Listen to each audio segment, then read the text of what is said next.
Au retour de la pause, passons maintenant au Mali. On va parler de cette manifestation de soutien à la junte, alors que la CEDEAO a donné un court délai à la junte pour céder le pouvoir aux civils. Des centaines de manifestants sont sortis manifester leur soutien aux soldats. La pression ne faiblit pas contre le Comité national pour le salut du peuple, qui tient les rênes du pays depuis la chute d'Ibeka le 18 août dernier.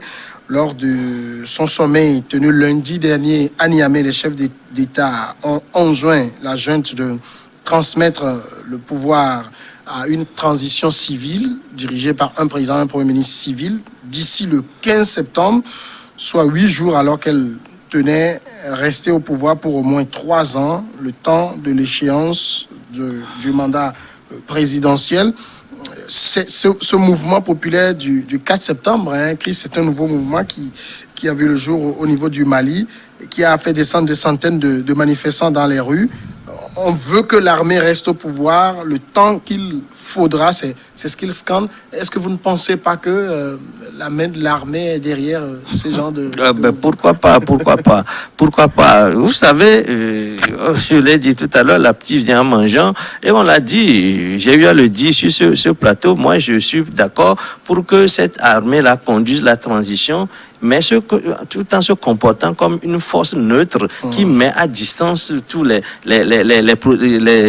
différents protagonistes de la crise, notamment la majorité sortante, le président sortant, le camp du président sortant et le camp des opposants. Mais maintenant, lorsque cette junte dit, par exemple, qu'elle a besoin de 3 ans pour aller aux élections, pour remettre les institutions en marche, on se demande sur quelle feuille de route se base-t-elle pour fixer le délai de 3 ans? Parce que nous n'avons pas encore le contenu de leur agenda, mais ils sont la junte est en train d'avancer un délai de 3 ans. Moi, à mon sens, c'est l'agenda, le contenu de l'agenda qui peut déterminer la longueur de la transition. Mais on ne peut pas fixer la durée de la transition avant de passer au contenu du programme qui va achalander cette transition-là. Tout permet de croire maintenant que cette junte-là, sans qu'on dise qu'elle veut s'éteindre au pouvoir, veut au moins se donner du temps pour aussi tirer les profits, quelques intérêts de leur intervention. Parce que le mouvement du 5 juin dit, par exemple, que c'est ce mouvement-là qui a permis à ce que le président soit renvoyé, de toute façon que même si les militaires n'intervenaient pas, il était bien parti pour renverser le président. Mais maintenant, il faut que ce mouvement-là, c'est ce qu'il demande, soit mis au cœur de la transition. Mais les militaires, apparemment, ne veulent pas leur céder le bout du gras parce que ce sont eux qui ont parachevé l'œuvre qui a été commencée dans la rue. Mais, à mon sens, ils devaient se comporter comme une force qui soit équidistante entre les deux camps, pour une force neutre qui soit assez crédible pour mettre sur pied des institutions, de nouvelles institutions. Mais dire qu'on a besoin de 3 ans, il faut maintenant qu'ils nous disent pourquoi ils ont besoin de 3 ans. Quel est le calendrier? Quels sont les actes qui vont achalander la transition? Mais dire sans avoir montré les actes là au peuple qu'ils ont besoin de 3 ans. Je crois qu'il y a quelque chose de flou et cette attitude-là leur attitude est en train de conduire en ce moment même ceux qui hier étaient dans les rues et qui en principe comptaient sur les militaires pour parachever l'œuvre qu'ils avaient entreprise dans la rue. Alors, quand les manifestants du mouvement du MP4, le mouvement populaire du 4 septembre, disent on veut que l'armée reste au pouvoir le temps qu'il faudra, Chris l'évoquait tout à l'heure, cette armée ne nous dit pas ce qu'elle met dans cette durée. D'abord, quelle durée? Qu'est-ce qu'elle compte faire durant cette durée? Et pourquoi elle pense que c'est l'armée qui est nécessaire pour faire ce travail? Pourquoi pas un civil? Jusque-là, il n'y a rien à part les visites que l'armée rend à des anciens présidents et des concertations. Ça, c'est rien de concret. Cosmétique de la communication. Les gens sont trop pressés. Il faut communiquer, il faut que la junte communique. Il faut leur laisser le temps nécessaire. Qui? Vous savez, un coup d'État, quand ça se... Qui? Comment on dit? quand ça s'effectue, tout est à l'arrêt. Hein. Tout le pays est à l'arrêt. Ce n'est pas en une semaine, en 2 semaines ou en un mois que les militaires vont apporter des réponses aux questions que se posent les Maliens. Heureusement que cette armée a dit sa volonté et son désir de céder le pouvoir à la suite d'une période qu'elle avait demandée pour pouvoir travailler sur les dossiers important et relancer le Mali sur quels sont les dossiers? Tout le monde connaît ces dossiers aujourd'hui au Mali. C'est ce qui a fait partir. Quels sont les dossiers? Le président Ibeka. Mais la jeune ne l'a pas dit clairement. La question, la jeune n'a pas besoin de. Elle l'a dit au premier jour. La junte n'a pas besoin tous les jours. C'est une déclaration d'intention. Oui, à partir du moment où l'armée dit nous avons besoin de 3 années pour véritablement relancer. Pourquoi? Le pays. Mais c'est pour relancer le pays. Le pays en faisant quoi? Quelles sont les tâches? Quelles sont les tâches? Le pays était dans une situation avant que l'armée ne vienne renvoyer Ibeka. Et donc, ces besoins, tout le monde les connaît. L'instabilité, la question économique, le chômage, les questions sécuritaires, etc. Mais c'est l'armée qui est venue chasser Ibeka. L'armée n'est pas venue chasser Ibeka pour demeurer silencieuse face aux multiples interpellations des Maliens. L'armée est venue déloger Ibeka pour justement apporter des solutions, des réponses aux exigences de ce peuple malien qui manifeste tous les jours. Mais le mouvement du 5 juin dit par exemple qu'il n'a pas besoin autant que cela de l'armée parce que de toute façon, il allait faire le travail, si l'armée venait opportunément à la rescousse, il faut que l'armée, toute raison gardée, sache ce qui est. Soyons quand même assez honnêtes. Ça fait combien de mois que le M5 a organisé des manifestations pour demander le départ de Ibeka et que Ibeka ne soit jamais inquiété. Il est jamais parti. Les dernières manifestations n'ont pas réussi à faire partir Ibeka. Il a fallu que l'armée vienne. C'est ce qui s'est passé un peu au Soudan aussi. Si le peuple n'arrive pas à faire partir le président, l'armée peut intervenir à tout moment. Ça s'est passé au Soudan, ils ont été applaudis. Aujourd'hui, c'est les militaires qui sont aux affaires au Soudan et personne ne s'en inquiète. Mais laissez les militaires, laissez-leur le temps nécessaire d'asseoir leur stratégie, de proposer au peuple ce qu'ils ont dans leur cahier de charge avant voilà, c'est pas parce que c'est l'armée qui est venue déloger Ibeka qu'il faut tout de suite lui mettre la pression pour lui dire messieurs les militaires, qu'est-ce que vous voulez faire, dites-nous ce que vous voulez faire. L'État malien est souverain, hein, et c'est le peuple malien qui décide. Ce n'est pas la CEDEAO, ce n'est pas un président, c'est pas une institution. Le peuple malien partage un destin avec la CEDEAO. Oui, un destin, mais la CEDEAO ne détient pas la souveraineté de l'État malien, du peuple malien, non. Et donc laissez les gens, laissez les militaires asseoir leur politique. Et je vous rappelle qu'ils ont dit, ils ont fait la promesse de ne pas, ils ont pris l'engagement de ne pas commettre d'erreur pour se retourner contre elle-même. Et donc aujourd'hui, les actes que l'armée pose vont dans le sens d'abord de l'apaisement. Il faut apaiser le peuple malien qui est sorti pendant des jours, pendant des semaines dans les rues pour réclamer le départ de Ibeka. Il faut maintenant aller vers les institutions, la société civile, le peuple malien. Il faut aller l'écouter. Ils ont organisé des concertations dernièrement pour écouter, recueillir les doléances du peuple malien. Et ces concertations n'ont pas été faites sous la pression de quiconque. Non, monsieur l'armée qui a voulu organiser ces concertations. Sur le terrain, elle a reçu les doléances des Maliens. Aujourd'hui, qu'on dise que l'armée doit expliquer pourquoi il a besoin de 3 ans, de 2 ans pour diriger la transition, je pense que c'est trop tôt. Vous serez peut-être surpris par la même armée qui, un beau matin, reviendra vous dire nous avons fini notre mission. Non, nous remettons le pouvoir aux civils. Écoute, mon cher Dawa, c'est-à-dire ce qui est en jeu aujourd'hui, c'est que la CEDEAO demande, par exemple, la CEDEAO ne demande pas seulement que l'armée fixe un délai raisonnable d'1 an. La CEDEAO demande aussi, je crois que telle est aujourd'hui la demande du peuple malien, parce que si vous écoutez les radios, vous allez vous rendre compte, c'est que l'armée, qu'est-ce que l'armée fait aujourd'hui? Il est demandé à l'armée de mettre, par exemple, les civils devant. Mais si l'armée...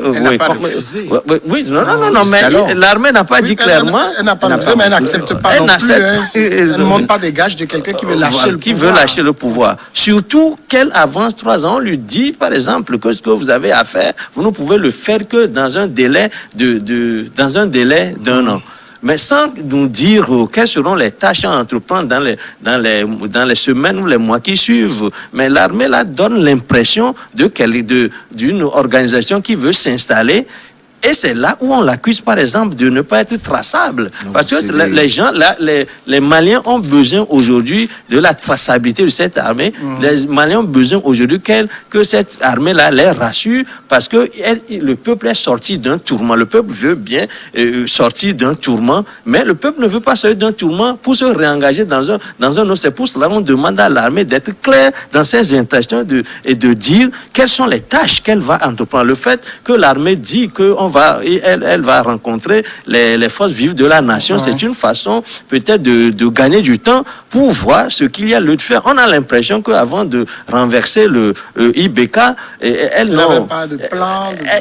Elle n'a aucun plan. C'est ce qui est infamant, parce que l'armée là, on dit c'est un coup de colonel. Ils ont fait appel à d'autres colonels qui sont à l'étranger, qui sont venus. Ils ont eu le temps de se préparer, mais ils ne se sont pas préparés justement pour dire au peuple ce qu'il y a lieu de faire une fois IBK tombé. Et je crois que la meilleure façon de rendre service aux Maliens, cette junte-là, c'est de pouvoir mettre sur la table tout de suite un chronogramme d'activité et dire que nous avons la possibilité de faire ci, de faire ça, et en tel temps. Mais aujourd'hui, on a l'impression que l'armée est en train de se chercher. L'armée ne sait pas trop ce qu'elle est en train de faire. En ce moment-là, l'économie est à terre. Et l'économie est à terre. Lorsque vous n'êtes pas habilité à conduire cette transition-là, au moins ayez le courage ou bien la présence d'esprit de confier la transition à quelqu'un qui peut s'y connaître. Au moins ça, l'État malien leur en sera créé. Au moins il faut lire et de mettre sur pied un chronogramme d'activité qui permet d'aller rapidement. Il faut lire dans les actes de l'armée malienne les bonnes intentions qu'elle est aujourd'hui prête à faire valoir. Vous savez, la concertation qu'elle a organisée avec les forces vives du Mali, c'est une rencontre primordiale. Et à cette rencontre, tout le monde avait été convié. Oui, ça, c'est pour se donner du temps. Non, mais combien de temps ça a pris? À peine 1 ou 2 journées, je crois. Mais ça a donné des résultats assez intéressants. Parce que l'armée seule ne peut pas réaliser les attentes du peuple. Il faut que le peuple vienne parler. Et donc, quand le peuple est venu, ce peuple s'est exprimé. Et toutes les doléances ont été contenues dans un creuset qui va être réfléchi. Et à la suite de cette réflexion, des propositions, des réponses vont être données aux questions des Maliens. L'armée malienne, à ce jour, n'a jamais confirmé qu'elle souhaite s'accrocher au pouvoir, même si elle ne manifeste elle n'a pas de garantie non plus, qu'elle n'a pas l'intention de faire 3 ans ou 4 ans. Oui, mais parce qu'au bout de 4 ans, l'armée, la jeune peut toujours dire qu'elle n'est pas prête pour passer à l'élection, parce que rien ne nous garantit aujourd'hui qu'au bout de 3 ans, elle en aurait fini avec le rétablissement des obligations de résultats vis-à-vis du peuple malien. Ça, rien que dans les intentions. C'est ce que certains oublient. Aujourd'hui, les actes que l'armée malienne pose, en tout cas, répondent véritablement aux aspirations et aux volontés des Maliens. Sinon, les Maliens ressortiront dans les rues pour demander la démission de cette armée. C'est ce qui commence pratiquement maintenant. Parce que quand vous voyez entre l'armée et le M5, ce n'est pas vraiment la grande sérénité. Hein. Il y a même des petits invectives qui commencent par sortir. Oui, pour le moment, le M5 sent que cette armée veut accaparer. Surtout que cette armée-là est en train de mettre ses partisans dans la rue pour la soutenir. C'est ce qui était arrivé le 4 ne justifie dernier. Que la sortie des manifestants dernièrement est une initiative de l'armée malienne. Mais on sait comment ça se passe. À partir du moment où les militaires ont dit qu'ils n'ont pas droit à l'erreur, je pense que c'est des gens assez matures qui poussent des réflexions assez profondes pour éviter les mêmes erreurs que IBK et son gouvernement avait commises dans le temps, qui ont provoqué son départ. Alors, si aujourd'hui, moi je le dis toujours, même si le M5 est méfiant, c'est tout à fait normal que le M5 soit méfiant parce qu'il estime n'est pas associé aux prises de décision. Mais c'est le peuple malien qui est souverain et qui est sorti dans les rues pour demander le départ de IBK. Et c'est ce même peuple qui sortira s'il se rend compte que l'armée malienne lui cache des choses. Vous savez, le M5 peut ne pas être aussi écouté par le peuple malien. Aujourd'hui, il y a un résultat. IBK est parti. C'était les exigences du peuple malien. À un moment de la crise, les Maliens exigeaient le départ de IBK. Aujourd'hui, il y a un résultat. IBK est parti. L'armée est venue. Elle est à peine à 3 semaines de sa prise de pouvoir. 3 ou 4 semaines, je ne sais plus trop, mais il est trop tôt pour que cette armée dise ses intentions réelles. On a vu ce qui s'est passé un peu au Soudan, mais ça a pris des années. Au Soudan, l'armée est ressortie pour tirer sur des manifestants. Et cette armée s'est imposée à ces manifestants qui étaient sortis pour faire partie Béchir, pour demander le départ de Béchir. L'armée qui a fait le coup d'État à Béchir, l'armée qui a fait le coup d'État contre Béchir a retourné les armes contre les manifestants et les a tués dans les rues. Mais c'est la même armée est là aujourd'hui. Au moins au Soudan, eux, ils ont dit clairement, nous ne voulons pas partir, nous avons besoin aussi d'avoir des postes. Au Mali, c'est pas encore ce constat qui est fait. C'est des intentions qu'on porte sur l'armée. C'est des voilà, parce que certains ne sont pas contents que l'armée soit au pouvoir, etc. On a envie de lui mettre la pression dessus. Tu as besoin de 3 années, tu veux faire quoi dans les 3 années? Mais personne, ceux qui posent des questions, ceux qui mettent la pression ne sont pas venus faire partie IBK. Est-ce que j'allais dire les injonctions de la CEDEAO peuvent finalement marcher? Cette pression, elle peut faire céder l'armée? Ça va marcher parce que vous savez, on sent dans le pays, au Mali en tout cas, par la voix des milieux professionnels, etc., et le garde-fou que la CEDEAO a posé, que le garde-fou est en train de gêner, et les milieux économiques notamment, parce que qui disparaissent lorsqu'il y a assèchement du flux financier, vous-même vous savez ce que c'est, lorsqu'il y a fermeture des frontières, vous savez très bien ce que cela voudra dire.